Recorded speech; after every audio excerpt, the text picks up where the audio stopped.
Bismillahirrahmanirrahim. Assalamualaikum warahmatullahi wabarakatuh. Alhamdulillah, salatu wassalamu ala rasulillah wa ala alihi wa sahbihi wa mawalah wa la hawla wa la quwata illa billahi wa ba'du. Qala Allahu azza wa jalla, ya ayyuhalladzina amanu taqullaha haqqa tuqatih wa la tamutunna illa wa antum muslimun. Wa qala sallallahu alaihi wasallam, fa inna asdaqal hadithi kitabullah wa khairal huda huda Muhammadin sallallahu alaihi wasallam wa syarrul umuri muhdatsatuha wa kullu muhdatsatin bid'ah wa kullu bid'atin dhalalah wa kullu dhalalatin finnar. Ma'asyiral muslimin wal muslimat dimanapun anda berada, alhamdulillah di malam hari ini kita bisa berjumpa walaupun lewat media Jabal Uhud. Salawat dan salam tak lupa kita hadiahkan kepada Rasul kita yang mulia, salawatullah alaihi wassalamuhu sallallahu alaihi wa ala alihi wasallam. Dan pembahasan di malam hari ini kita akan membahas tentang misteri kematian jin. Mungkinkah jin mati? Kalau memang mereka mati, bagaimana caranya? Kemudian berapa usia mereka? Dan apakah mereka sama dengan manusia dibebani syariat oleh Allah subhanahu wa ta'ala? Inilah yang kita akan bahas beberapa menit ke depan. Ma'asyiral muslimin yang dimuliakan Allah subhanahu wa ta'ala, dalam surah Az-Zariyat, surat yang sangat ma'ruf bagi kita, Allah subhanahu wa ta'ala berfirman, wa ma khalaqtul jinna wal insa illa liya'budun. Tidaklah kami ciptakan jin dan manusia kecuali kedua makhluk ini diciptakan untuk beribadah kepada Allah subhanahu wa ta'ala. Artinya bahwa jin dan manusia itu sama mukallaf, dibebani syariat, dan Allah subhanahu wa ta'ala utus kepada mereka seorang nabi, yakni nabi kita yang mulia Muhammad sallallahu alaihi wasallam. Itulah perbedaannya nabi kita dengan Ibrahim alaihi salatu wassalam. Kalau Ibrahim diutus kepada seluruh manusia, tetapi Rasul kita bukan hanya seluruh manusia, tetapi juga seluruh bangsa jin. Ma'asyiral muslimin yang dimuliakan Allah subhanahu wa ta'ala, di dalam Al-Quranul Karim Allah subhanahu wa ta'ala berfirman, tepatnya dalam surah Ar-Rahman ayat 26 sampai 27, kullu man 'alaiha fan wa yabqa wajhu rabbika dzul jalali wal ikram. Semua makhluk Allah subhanahu wa ta'ala pasti binasa, dan hanya wajah Rabbmu yang akan senantiasa kekal, pemilik keagungan dan kemuliaan. Dari ayat ini menunjukkan bahwa semua makhluk Allah subhanahu wa ta'ala pasti Allah hancurkan, kecuali tentu makhluk-makhluk yang Allah kecualikan. Dan dari sini juga kita mengetahui bahwa jin dan juga manusia, keduanya makhluk Allah subhanahu wa ta'ala yang akan binasa. Adapun manusia ma'ruf, setiap kurun ataupun generasi mereka diberikan usia yang bermacam-macam. Tentu manusia yang pertama seperti Adam alaihi salatu wassalam dan generasi yang dekat dengan Adam diberikan usia yang panjang. Tetapi ketika generasi semakin jauh daripada generasi Adam alaihi salatu wasalam, apalagi sampai kepada kita, tentu usianya juga semakin pendek, sependek postur tubuh yang semakin mengecil. Makanya Nabi SAW yang mengatakan a'maru ummati bainas sittina was sab'in, bahwa usia umatku berkisar antara 60 sampai 70 tahun saja. Artinya sedikit yang melintasi 70 tahun itu. Bahkan usia Nabi SAW sendiri di 63 tahun dia meninggal. Lalu bagaimana dengan bangsa jin? Berapa Allah berikan usia kepada mereka? Dan bagaimana cara wafatnya? Adakah bangsa jin yang diberikan usia yang panjang melebihi usia manusia? Ma'asyiral muslimin yang dimuliakan Allah Subhanahu wa taala, kita tahu bahwa jin itu memiliki beberapa golongan. Golongan yang pertama adalah jin yang Allah Subhanahu wa taala kekalkan usianya, dan baru Allah Subhanahu wa taala wafatkan dalam tiupan sangkakala yang pertama. Itulah yang disebut dengan iblis laknatullah alaihi. Karena iblis itu bagian daripada jin. Allah Subhanahu wa taala berfirman dalam surah Al-Kahfi, illa iblisa kana minal jinni fa fasaqa an amri rabbih. Kecuali iblis yang tidak mau sujud kepada Adam, dia bagian daripada jin, dan dia jin yang fasik terhadap perintah Rabbnya. Dari sini menunjukkan bahwa iblis bagian daripada bangsa jin. Lah iblis ini Allah kecualikan atas permintaan dia sendiri. Dia mengatakan fa'anzirni ila yaumi yub'atsun, ya Rabb, tangguhkan usiaku sampai hari kelak semua makhluk dibangkitkan. Maka Allah Subhanahu wa taala mengabulkan permintaan iblis dan mengatakan fa innaka minal mungdharin ila yaumil waqtil ma'luh, sesungguhnya engkau termasuk makhluk yang diberikan tangguhan usia sampai batas waktu yang ditentukan. Maksudnya sampai tiupan sangkakala yang pertama, ketika makhluk dihancur-hancurkan Allah Azza wa Jalla. Lah kelompok yang pertama, iblis, ini tidak diwafatkan. Sejak diciptakan sampai hari ini dia tetap hidup, dan kelak akan diwafatkan pada tiupan sangkakala yang pertama. Kemudian kelompok yang kedua adalah kelompok bangsa jin yang mereka sama dengan manusia, diwafatkan oleh Allah Subhanahu wa taala sebelum kiamat dibangkitkan. Dan ini disebutkan di beberapa kisah di dalam hadis-hadis Nabi sallallahu alaihi wasallam. Contohnya hadis Abdullah bin Abbas radhiyallahu anhuma. Nabi sallallahu alaihi wasallam suatu ketika berdoa, beliau mengatakan a'udzu biizzatikal ladzi la ilaha illa antal ladzi la yamut wal jinnu wal insu yamutun. Kata Nabi SAW, aku berlindung dengan kemuliaan yang tidak ada Tuhan yang berhak disembah kecuali Engkau, zat yang tidak akan pernah mati, sementara jin dan manusia mereka pasti mati. Artinya bahwa jin dan manusia mereka pasti mati sebelum kiamat dibangkitkan. Ma'asyiral muslimin yang dimuliakan Allah Subhanahu wa taala, adapun sebab kematian jin disebutkan para ulama. Di antara mereka ada yang mati karena disambar oleh meteor-meteor, gugusan bintang yang Allah Subhanahu wa taala lempar kepada mereka lewat para malaikatnya. Dan itu disebutkan dalam Al-Qur'anul Karim banyak sekali.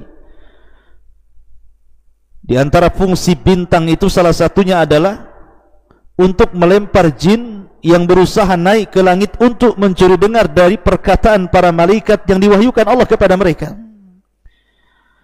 Karena dahulu di zaman jahiliyah, Jin-jin ini biasa naik ke langit sebelum diutusnya Nabi SAW, dan mereka memiliki pos-pos di langit itu untuk mencuri dengar apa yang difirmankan Allah kepada para malaikat. Apabila mereka mendengar satu kalimat, maka mereka akan menyampaikan satu kalimat kepada yang di bawahnya, kemudian yang di bawahnya akan menyampaikan kalimat itu kepada yang di bawahnya lagi, sampai kepada jin yang ada di bumi. Dan itu sudah dicampur adukan 99 kedustaan.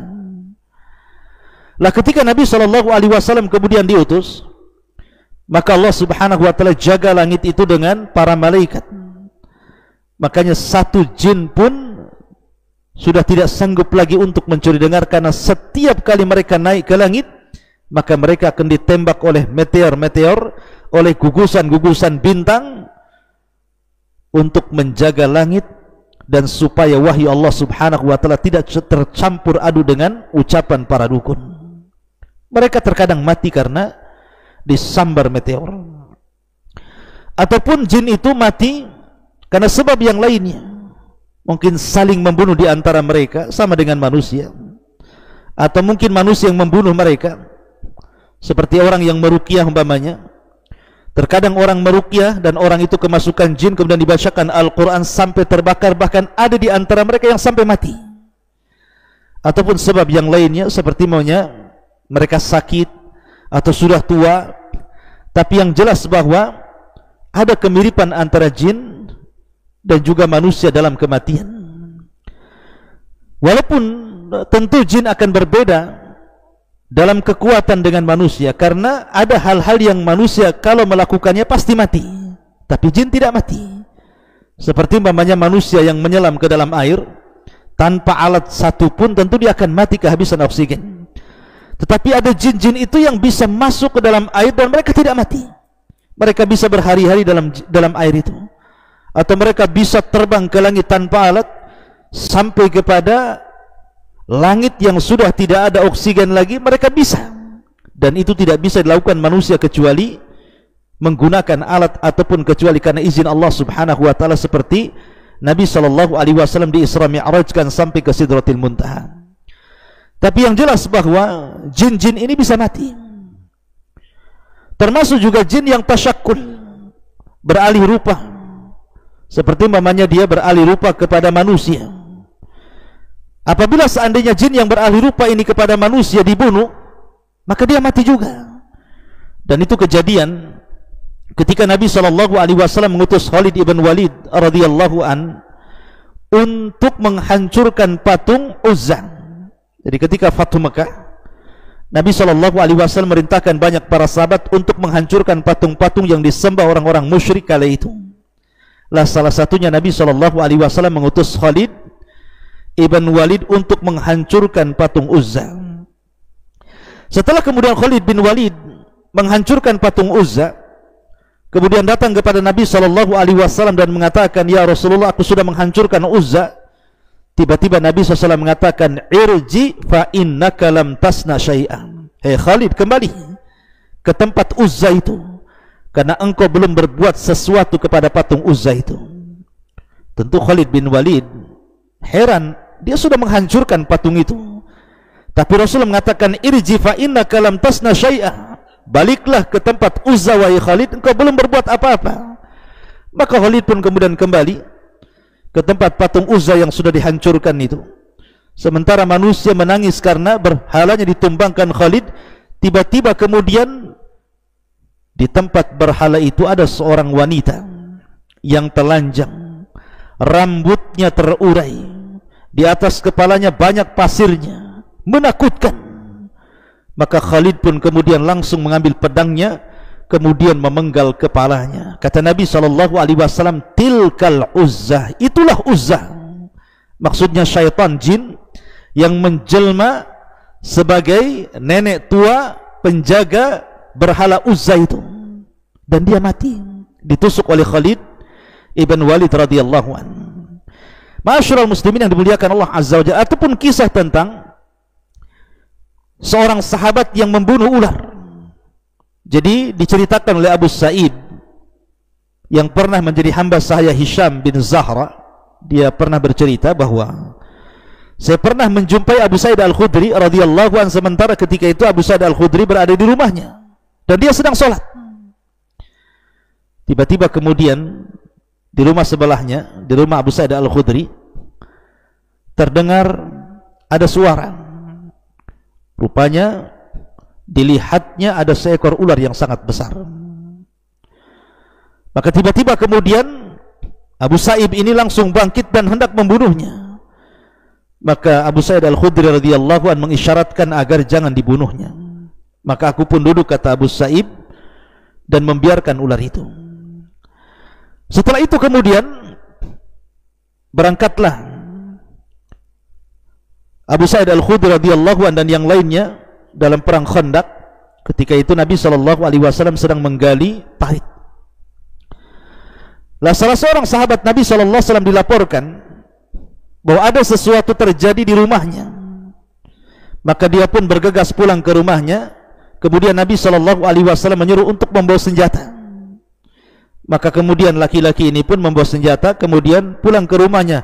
Kagetnya ketika tiba-tiba istrinya lari dalam rumah, dan di zaman itu tidak ada wanita yang keluar rumah. Maka dia cemburu dan mengatakan, hampir-hampir aku tebas leher istriku karena saking cemburunya.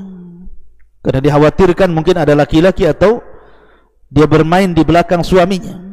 Tapi istrinya menenangkan dan mengatakan, jangan kau luapkan cemburumu dulu, tetapi kau lihat ke dalam rumah itu. Akhirnya kemudian anak muda ini masuk ke dalam rumah. Dilihatnya ada ular besar yang sedang berdiri. Akhirnya kemudian diserangnya oleh tombak, dan ular itu juga menyerang. Tiba-tiba saling menyerang. Tombak mengenai ular dan gigitan ular pun mengenai sahabat ini, dan Allah takdirkan dua-duanya meninggal dunia. Baik ular itu atau sahabat Ansar ini meninggal dunia. Maka kabar ini sampai kepada Nabi SAW, sehingga Rasul mengatakan, istaghfiru li akhikum, mintalah ampun kepada Allah kepada saudara kalian ini. Inna bil madinati jinnan qad aslamu. Sesungguhnya di Madinah ini terkadang ada jin yang sudah masuk Islam. Fa idza ra'aitum minhum syai'a, kalau seandainya kau melihat di antara mereka jin yang berupa ular itu, fa'adhinuhu thalathata ayyam, usir dia dari rumah kalian selama 3 hari. Fa in badalakum ba'da dhalik, tetapi kalau seandainya dia tidak mau pergi dari rumah kalian, kata Nabi SAW, faqtuluhu fa inna huwa syaitan, fa innama huwa syaitan, bunuhlah ular itu karena bisa jadi jelmaan daripada syaitan. Lah kisah anak muda ini yang membunuh ular sampai mati menunjukkan bahwa jin bisa mati. Sama dengan manusia juga bisa meninggal. Akan tetapi perbedaan kita dengan jin, kalau jin itu diberikan usia yang cukup panjang, berbeda dengan kita manusia. Kita manusia sudah dibatasi usianya tidak lebih daripada 60 sampai 70 tahun bagi umat Nabi SAW. Walaupun seandainya ada yang lebih, maka itu karunia Allah Subhanahu wa ta'ala. Tetapi bangsa jin diberikan usia yang panjang-panjang, sehingga usia mereka menjangkau usia manusia. Terkadang manusia sudah 2-3 generasi mereka masih hidup. Ma'asyiral muslimin yang dimuliakan Allah Subhanahu wa ta'ala, dari sinilah kelebihan jin dari segi usia. Tetapi ingat bahwa tidak semua jin itu jahat. Ada jin yang saleh, ada jin yang tidak demikian. Makanya Allah Subhanahu wa ta'ala ketika mengkinayahkan soal jin-jin yang masuk Islam, jin-jin itu mengatakan, wa inna minna salihuna wa minna duna dhalikunna tara'iqa qidada. Di antara kami ada jin-jin yang saleh, tapi di antara kami juga ada yang tidak demikian. Kami ini bertingkat-tingkat. Jadi ada yang mereka masuk Islam seperti 7 jin yang pernah saya ceritakan. Mereka mendengar Rasul SAW membaca ayat Al-Quran, kemudian mereka beriman dan menjadi para duat bagi bangsa jin. Tapi di antara mereka ada yang menjadi pengikut iblis dan terus memusuhi Bani Adam, menyakiti Bani Adam, menyesatkan Bani Adam, sampai kemudian mereka puas dengan Bani Adam mengikuti mereka. Ini di antara sekilas tentang apakah jin mati dan bagaimana usianya. Semoga ini menjadi pengetahuan bagi kita. Subhanakallah bihamdika asyhadu an la ilaha illa anta astaghfiruka wa atubu ilaik. Allahu taala alam. Assalamualaikum warahmatullahi wabarakatuh.